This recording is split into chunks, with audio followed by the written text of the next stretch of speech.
Welcome into Minnesota Vikings Now. I am Tom Downey, and we have some trade ideas for you guys on today's show. My guy, producer Patrick, cooked up some juicy ones for you guys with about a month before the NFL draft. Before we break down the trade and the trade packages, and not just naming names or even actual trade ideas there, because we're not scared. Our bosses don't think we can get to 200 likes on today's video. Let's tell them to suck it. Like today's video and prove them wrong. First trade target, and these are all semi-realistic in terms of bigger names that lean towards the Vikings winning because that's more fun.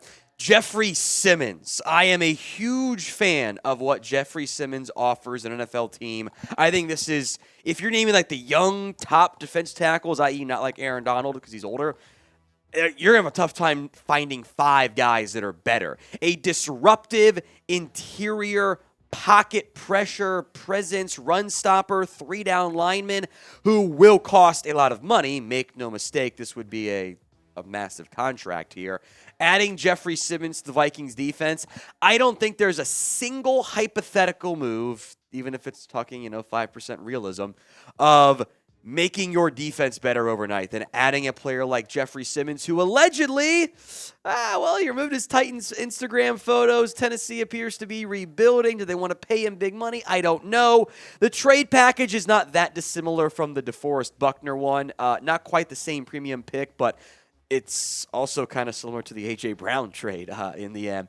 Number 23 overall, a future fourth. We can make that a conditional pick if you want to make it a little bit more valuable depending on if he gets an extension or not. It would be a massive deal for Simmons, upwards in the $23 million per year range. He's going to beat Leonard Williams, going to beat Deron Payne, beat DeForest Buckner.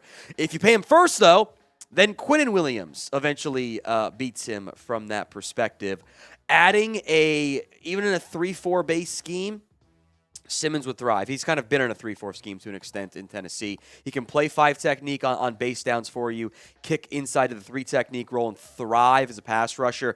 The Vikings do not have a dynamic playmaker along the front 3, if you will, or on the interior. I like Harrison Phillips, don't get me wrong. I don't think Ross Blacklock's going to be a long-term piece. My guy, Kyrus Tonga, is a great run stopper. Adding a player of Jeffery Simmons' caliber, you want to make your defense better against the run and in pass rush, adding that dynamic defensive tackle is a fantastic way to go about it. Brian Flores would be like, I make Christian Wilkins pretty good. I can make Simmons even better than what I got out of Wilkins in Miami. So name your dream NFL trade target. Don't put Patrick Mahomes. That's not all that realistic. It is the pinned comment, though, on today's video. So if an ad break comes here on YouTube, take advantage of it. Head down there and let us know. A cheaper alternative would be Ed Oliver, who's also due about $10 million this year once a new contract. I think Ed Oliver is more readily available than what people might realize from Buffalo because, unfortunately, for a guy that I loved coming out of Houston, he's been a disappointment. The numbers have not been very good, especially as a pass rusher. Missed some time this year, but 2.5 sacks, 4 sacks, 3 sacks, 5 sacks. Ed Oliver has not lived up to the expectations in Buffalo. And I think from a cap perspective, Buffalo wouldn't mind moving on there. I think they thought they were going to get better play from him this past year. I think a 3rd-round pick is actually pretty fair value for Ed Oliver and what he is at this stage of his NFL career. He's just not the same disruptive, dynamic guy that I thought for sure he was going to be. Here are the numbers from Ed Oliver compared to Jeffery Simmons last year. A couple more games involved for Simmons versus Oliver. Oliver's not as big, not as good as a run stopper. I think the numbers mostly bear that out. And you see 7 pass breakups, by the way. That's a lot for a defensive lineman, to be clear. And that's also indicative of, hey, you didn't get the sack. But if you're on 3rd down, 3rd and 8, and you get a pass breakup or a sack, the sack looks better. Doesn't actually matter that much because you got through it. You did your job. So those drive-ending plays, high number there for Jeffery Simmons. Of the 2 trade ideas, which one would you rather do? A 3rd for Ed Oliver or a 1st for Jeffery Simmons? 1 for Simmons, 3 for Oliver. Vote now in the comment section. a different Simmons now. And I don't know what the trade value is for Isaiah Simmons, but I have interest in acquiring him. I don't think he's been that well utilized by the Arizona Cardinals. I think there'd be some interest there in a new regime coming in. Could they sell somewhat high, get an asset back?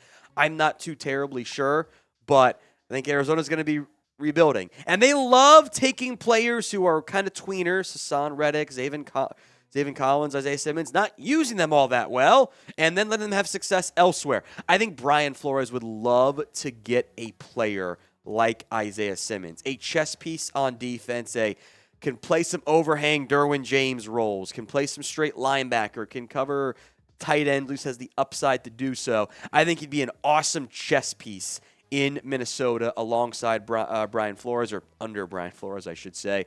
Trade idea, 2024, second and a sixth. Again, no second with Hawkins trade kind of makes it complicated there. I could see Isaiah Simmons, when we sit here in October doing trade deadline conversations, I could see him being a very gettable piece at the deadline. I would love his fit in Minnesota. You want speed and playmaking on defense? Jordan Hicks can be here for now. He knows Isaiah Simmons from time as Arizona, actually. With Brian Asamoah, that's a fun box grouping, I'll call it. Now, the Vikings NFL draft hats are out. They are awesome this year. They've had some down years. Not the case this year. Get the hat that the Vikings first-round pick will be rocking come April at chatsports.com/VikingsDraft. Link is in the comment section and the description of today's video. So go get yours today, chatsports.com/VikingsDraft. A much cheaper alternative here to take some more flyers in your cornerback room. Caleb Farley is a very talented corner. I loved him coming out of Virginia Tech. I was scared of the microdiscectomy, the back procedure he had. He has been completely unable, unfortunately, to stay healthy. But he has the traits and the skills to thrive in the man coverage defense that Minnesota will be running, I assume, under Brian Flores. And I think for Tennessee, new regime, can't stay healthy, prime move on, get what you can candidate. So I'll give Cam Bynum and a 6th-round pick because I don't think safety long-term is that's a number 3 safety. The Titans have been linked to moving on from Kevin Byard. You get a couple day 3 assets and you move on from Farley and get what you can there. I don't know what his real value is because he ain't played. And Minnesota still needs corner help. Byron Murphy is CB1. That scares me. Caleb Evans, Andrew Booth.